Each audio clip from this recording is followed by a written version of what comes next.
네, 안녕하세요. 김동환 세무사입니다. 오늘은 제가 정보 전달의 목적보다도 저출산 국가인 우리 대한민국에서 과연 세금에 대한 미래는 어떻게 될까요? 우리나라가 지금 저출산 정말 심각한 문제잖아요.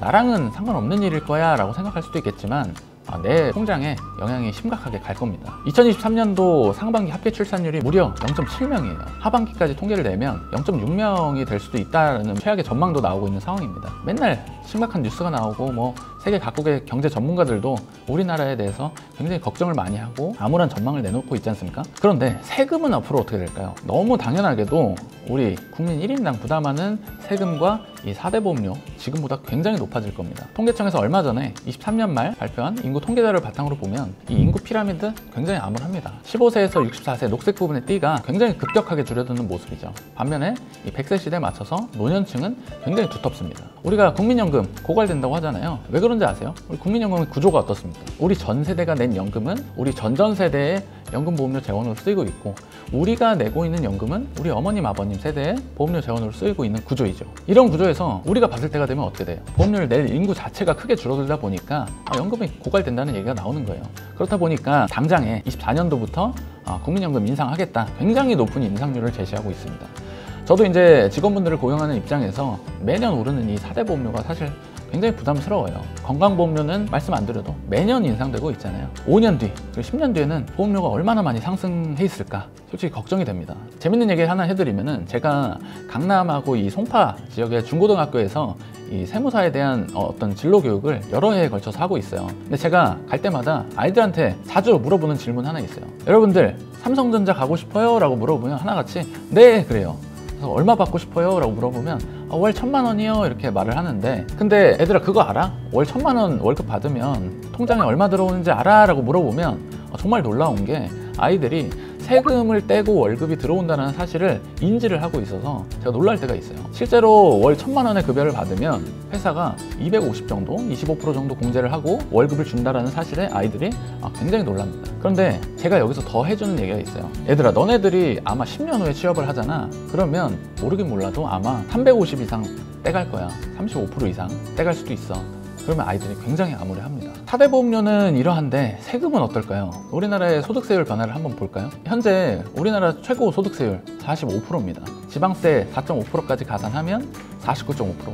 번 돈의 절반이죠. 우리나라에서 이제 초고소득자분들은 그냥 번 돈의 50% 이상을 세금으로 낸다고 보시면 돼요. 그런데 중요한 점은 불과 5년 전까지만 해도 우리나라의 최고 세율은 38%였습니다. 이렇게 굉장히 급격하게 세율이 올라간 것을 확인하실 수가 있는데, 그러면 앞으로 세율을 50% 이상 올릴 수 있을까요? 사실 그건 어렵다고 봐요. 조세 저항이 엄청나지 않겠어요? 그래서 아마 정부는 과세 표준 구간을 낮추는 방향으로 세법 개정을 계속적으로 해나가지 않을까 생각이 듭니다. 무슨 얘기냐면, 지금은 우리가 5천만 원까지 15% 세율을 적용하는데, 이걸 이제 개정을 통해서 4천만 원까지만 15% 구간을 적용해서 이제 세금을 인상하는 방법을 사용한다는 겁니다. 재밌는 거는 우리가 부모 자식 간의 증여 재산 공제 있죠? 5천만 원까지 세금 없이 주고받을 수 있는 거. 이게 언제 개정된 건지 아세요? 무려 10년 전입니다. 눈치채셨겠지만 우리나라 세법은 세금을 증액하는 내용은 즉각적으로 반영이 되는 성격이 있고, 세제 혜택과 관련된 부분은 개정이 좀 상당히 느린 특징이 있어요. 49.5%는 좀 심한 거 아니냐, 세부담을 좀 낮춰줘야 되는 거 아니냐 라고 하실 수 있는데, 최근에 기사 보셔서 다들 아실 거예요. 역대급 세수 펑크 몇십조, 국세청에서 이제 행하는 세무조사에 대한 어떤 인과관계도 결국은 너네 세수 부족해서 하는 거 아니냐, 이런 얘기가 나올 정도예요. 여기에 지방재정은 어떨까요? 지방재정의 상당 부분을 충당했던 취득세도 부동산 경기 최악이잖아요. 거래 안 되잖아요. 지방재정도 다 거덜이 나고 있는 상황입니다. 굉장히 상황이 안 좋죠. 아마 관심이 있으셨던 분들은 또 아실 텐데, 법인 유보소득세라고 들어보셨어요? 개인 사업자분들의 경우에는 세부담이 40%, 45% 이렇게 너무 크다 보니까 요새는 세금 너무 많아요 세무사님, 법인으로 좀 전환하고 싶어요, 이런 수요에 대한 문의도 굉장히 많이 있는데요. 그나마 우리가 다행인 거는 법인세율을 최근에 오히려 1%포인트 낮추면서 고용이나 투자에 대한 부분을 장려를 하고 있어요. 개인이 38%, 40% 세금 내고 있을 때 법인은 9% 세금을 내고 있다 보니까 고율의 세부담을 피할 수 있는 회피수단으로도 활용이 되고 있어요. 제가 방금 법인세율을 깎아준 취지가 세금 낼 돈으로 청년들 고용하고 투자해서 경기도 좀 부양하고 해라 라고 말씀드렸잖아요. 그런데 아니야, 나는 싫어, 내가 왜 그래야 돼, 나 세금 적게 낸 돈 그냥 법인 통장에서 돈 쌓아둘래? 라고 하는 경우에 있어서 우린 일단 너가 배당한 거라고 가정하고 세금을 미리 걷어갈 거야 라고 취지로 나왔던 게 바로 법인 유보 소득세였습니다. 말이 된다고 생각하십니까? 좀 이상하죠, 논리가? 그래서 20년도에 이 부분이 논의가 됐지만 위헌 요소라든지 반발이 굉장히 많았기 때문에 추진이 되지는 못했습니다만 언젠가 또다시 얘기가 나오지 않겠어요? 현재로서는 법인이라는 수단이 고율의 종소세 부담을 피하고 직장 가입사로서 건강보험료를 낼 수 있는 수단은 되고 있습니다. 그리고 상속증여에 대한 얘기를 또 빼놓을 수가 없죠. 우리나라의 상속증여세율은 과세표준 30억 원 넘어가면 50%입니다. 여기도 절반이에요. GDP 대비 OECD 상속증여세 부담 1위 국가입니다. 아파트 한 채만 보유해도 최고 세율을 적용받을 수 있는 거죠.